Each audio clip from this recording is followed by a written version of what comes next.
D latch हमारे ज्यादातर problem और लिमिटेशन कवर कर देती है, लेकिन इसमें अभी तक एक शॉर्टकमिंग है। वो शॉर्टकमिंग ये है कि जब मैं इस लाइन पर कोई डाटा प्लेस करूं और एनेबल का बटन 1 करूं तो डाटा इस लैच के अंदर स्टोर हो जाएगा। लेकिन अगर किसी वजह से ये एनेबल बटन ज्यादा देर के लिए ऑन रह जाए और हमारी डाटा लाइन के ऊपर कोई फ्लक्चुएशन हो तो वो फ्लक्चुएशन इस लैच की आउटपुट पर अपीयर होने लग जाती है। ये बिल्कुल इस तरह बन जाता है जैसे एक बटन और एलईडी को मैं डायरेक्ट लाइन से जोड़ दूं तो बटन को जैसे मैं ऑन ऑफ करूंगा ये एलईडी भी ऑन ऑफ होने लग जाएगा। यानी कि ये लैच एक वायर की तरह काम करने लग जाती है और मुझे ये नहीं पता चल सकता कि जब मैं इस एनेबल बटन को 0 करूंगा तो इसके अंदर कौन सी वैल्यू स्टोर हो चुकी होगी। इस प्रॉब्लम को सॉल्व करने का सिर्फ एक ही तरीका है कि मैं इंश्योर करूं कि मेरा जो एनेबल सिग्नल यहां पर आए वो बहुत शॉर्ट ड्यूरेशन का आए और यहां पर डाटा स्टोर होने के बाद ये फौरन 0 हो जाए। इस लिमिटेशन या शॉर्टकमिंग को कवर करने का आसान तरीका यह है कि अगर मैं कोई ऐसे सर्किट बना लूं जो कि यहां पर शॉर्ट ड्यूरेशन के लिए 1 वैल्यू दे तो मेरी ये प्रॉब्लम कम हो जाएगी। वो सर्किट इस तरह से काम करे कि उसके सर्किट की इनपुट पर मैं 1 वैल्यू दूं तो वो अपनी आउटपुट को परमानेंट ऑन ना रखे बल्कि शॉर्ट ड्यूरेशन के लिए वहां पर 1 वैल्यू दे और 0 वैल्यू के ऊपर चला जाए। इस सर्किट को अब मैं जरा डिस्कस करता हूं।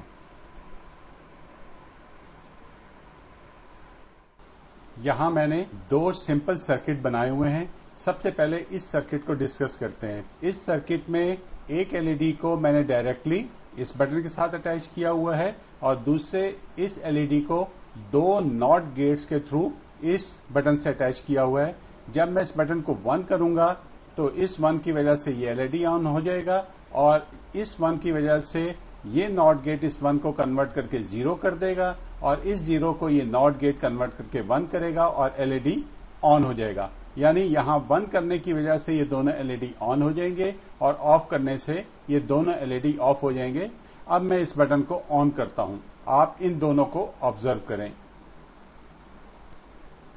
आपने एक चीज नोट की कि जैसे ही मैंने इसे ऑन किया ये फौरन ऑन हो गया और जबकि ये एलईडी कुछ देर के बाद ऑन हुआ। उसकी वजह यह है कि इसके रास्ते में ये 2 नॉट गेट आए हैं। ये इलेक्ट्रॉनिक सर्किट है।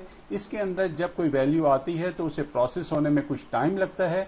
इसकी वजह से ये एलईडी अपनी वैल्यू कुछ देर के बाद चेंज करता है और फौरन चेंज नहीं कर सकता।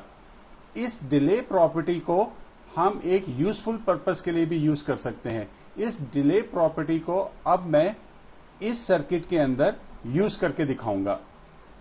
इस सर्किट के अंदर एक एंड गेट की 2 इनपुट्स को मैंने एक बटन से अटैच किया हुआ है इस तरह से कि एक इनपुट डायरेक्टली इस बटन के साथ अटैच है और दूसरी इनपुट एक नॉट गेट के जरिए इस बटन से अटैच है। जब यहां पर मैं 0 करूंगा ये इनपुट लाइन 0 हो जाएगी और ये एलईडी ऑफ रहेगा और जब मैं इसे 1 करूंगा तो ये पहली इनपुट लाइन 1 हो जाएगी लेकिन दूसरी इनपुट लाइन इस नॉट गेट की वजह से 0 हो जाएगी और 1 0 होने की वजह से ये गेट की आउटपुट हमेशा 0 रहेगी। इसका मतलब यहां पर मैं 1 करूं या 0 करूं यहां पर हमेशा वैल्यू 0 रहेगी और ये एलईडी ऑन नहीं होगा।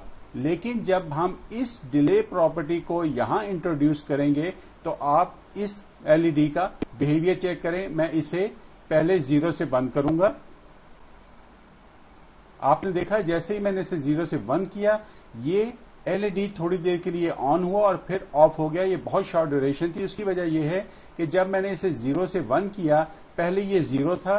0 होने की वजह से इस नॉट गेट ने इस 0 को यहां पर ये 1 के अंदर कन्वर्ट किया हुआ था और जब मैंने इसे 0 से 1 किया तो फौरी तौर पर ये वायर की वजह से इसकी ये इनपुट 1 हो गई लेकिन ये 1 वैल्यू इसमें प्रोसेस होने लग गई। प्रोसेस होने की वजह से यहां पहले से 0 की वजह से जो 1 वैल्यू आई हुई थी वो यहां अवेलेबल रही और इस 1 और इस 1 की वजह से ये एंड गेट की आउटपुट 1 हुई और जैसे ही ये वैल्यू प्रोसेस होकर 0 में कन्वर्ट हुई, ये 1 वैल्यू दोबारा 0 में कन्वर्ट हो गई और for a very short duration यहां पर मुझे 1 वैल्यू मिली और फिर ऑफ हो गया। यानी कि जब मैं इसे एक दफा ऑन करूंगा ये परमानेंट ऑन नहीं रहेगा, बल्कि थोड़ी देर के लिए ऑन होके फौरन ऑफ हो जाएगा और फिर ये ऑन नहीं होगा। फिर जब तक मैं इसे दोबारा 0 करके और फिर ऑन नहीं करूंगा ये ऑन नहीं होगा। ऐसे तमाम सर्किट जिनमें हमें बहुत शॉर्ट ड्यूरेशन के लिए ऑन सिग्नल चाहिए हो, उन डिवाइसेस के लिए हम इस सर्किट को यूज करते हैं। अब शॉर्ट ड्यूरेशन पल्स के सर्किट को मैं डी लैच की एनेबल लाइन के साथ लगा देता हूं और देखता हूं ये किस तरह काम करेगा। अब मैं इसके ऊपर 1 रखता हूं और इस एनेबल पिन को 1 करता हूं, यहां पर 1 डाटा स्टोर हो गया। अब अगर मैं इस डाटा लाइन पर कोई डाटा फ्लक्चुएशन करूं तो उसका इफेक्ट कोई भी इस डी लैच के स्टोर्ड वैल्यू पर नहीं पड़ेगा, हालांकि एनेबल पिन 1 होगी, इसलिए कि जब ये 0 से 1 हुआ उसी वक्त सिर्फ एक शॉर्ट ड्यूरेशन की एनेबल पिन आएगी और वो इस डी लैच के अंदर डाटा स्टोर करके इसको डिसेबल कर देगी। ये फीचर ऐड हो जाने के बाद मेरी लास्ट लिमिटेशन या शॉर्टकमिंग जो इस डी लैच में थी वो खत्म हो गया और मेरे पास डी लैच एक मॉडिफाइड फॉर्म के अंदर आ गई। इस सेटअप को मैं एक नई शेप या नई डायग्राम या नए सिंबल से शो करता हूं। इस डायग्राम या सिंबल में डी इस इनपुट लाइन को शो कर रहा होता है, क्लॉक इस एनेबल लाइन को शो कर रही होती है, क्योंकि जब हम इसके साथ ये शॉर्ट पल्स ड्यूरेशन का सर्किट लगा देते हैं तो फिर हम इसे एनेबल नहीं कहते बल्कि क्लॉक कहते हैं और ये हमें बता रहा होता है कि जब वैल्यू 0 से 1 जाएगी उस वक्त इस डी लैच के अंदर वैल्यू स्टोर हो जाएगी। ये क्यू इस लाइन को रिप्रेजेंट कर रहा है और क्यू बार इस आउटपुट को रिप्रेजेंट कर रही है।